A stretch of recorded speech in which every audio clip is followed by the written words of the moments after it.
Our brains fill in everything. We don't see all the details that we see. Our brains are filling in everything. You see somebody from across the room, your mind fills in all the details. Oh, I know who you are. I don't know who you are. Whatever it is, it's like your mind is constantly doing that. And so what we're going to do now is we're going to talk a little bit specifically about how your brain works.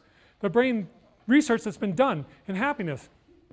And so actually, as I start this, what I really want to share with you first, though, is what I'm doing here today is I'm sharing stuff that I've drawn from what is now known as positive psychology. Positive psychology is actually a branch of psychology now. It wasn't always. You know what? Psychology, for most of its life, has been focused on problems.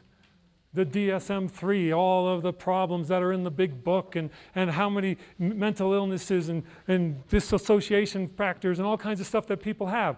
Does anybody know when positive psychology was born? What year? Yes, this is the audience participation part of the talk.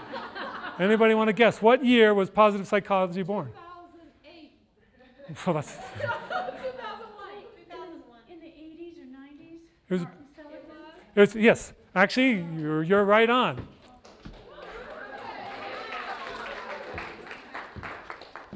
These are the two men who birthed positive psychology. Martin Seligman, who wrote many other books other than this, called Authentic Happiness, and the guy named Mikhail Yaciuk. They just call him Mike. They just call him Mike. It's easier. We'll call him Mike today. So he wrote the book called Flow that basically says how positive psychology works. And you know one of the things that they know about positive psychology? Sitting on a hammock doesn't get people into a state of flow. Sitting on the beach doesn't get people into a state of flow. True happiness. Now, if you've been working and you go to the beach, you're going to really love it. It's going to be great.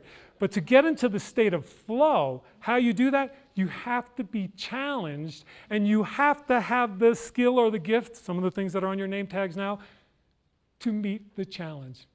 And guess what? Like say for me, flow happens, and my buddy Andrew over here, we're skiers. We ski together. Flow happens for me when I'm skiing on a slope that is just my level. It's hard enough, it's not too hard. If I get on something that's too hard, I'm not having fun anymore. And so that's the thing. And now I'm more skilled, so stuff that used to challenge me doesn't challenge me anymore. That happens all the time with all of us. That's why we got to refire and reinvent ourselves. If you've been doing the exact same job in the same way, at a certain point it's going to be, you know, I just don't get energy from it anymore. You got to reinvent it. You got to become creative. That's what Mike said. And then Martin Seligman, basically what he said is that we all have a happiness set point. Guess what? We're in the brain research part of the talk now. We can move the set point. We can move it over. You know what? They did a lot of research. It's great. I love it because I get to use the research. Makes my job easier. And so here's some of the research. I'll just give you a couple of ideas. What they found out is they tested lottery winners. How happy were you? You won the lottery. A year later, how happy are you now? Guess what? It didn't change their set point. They were just as happy or unhappy as they were after they won the lottery.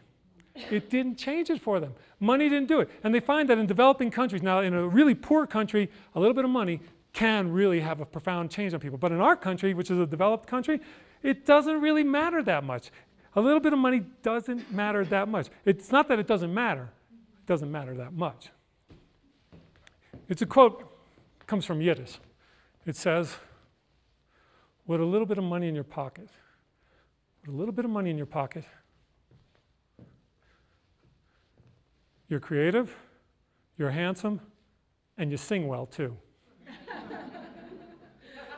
So you want to have some balance. It's not like money has no effect, but what they found is that it doesn't really affect you that much. It has much less of an effect than people would think. And so basically they're saying that, you know, people always say things, and this is one of the things that I want to encourage you to do. Don't postpone happiness. When you get home, or later after I'm done speaking, if you look at your calendar, I'd like you to look on the calendar and see if you find the words someday anywhere on the calendar. Anybody find someday on the calendar, call me up and let me know. Because someday does not exist on the calendar. And what we find most people do is they say, someday I'm going to do this. Or someday when I do this, I'll be happy. And then what you're doing is you're postponing happiness. I'll be happy when. If you find yourself saying that, this is part of the vocabulary. You got the opportunity to change it. Because when can you be happy?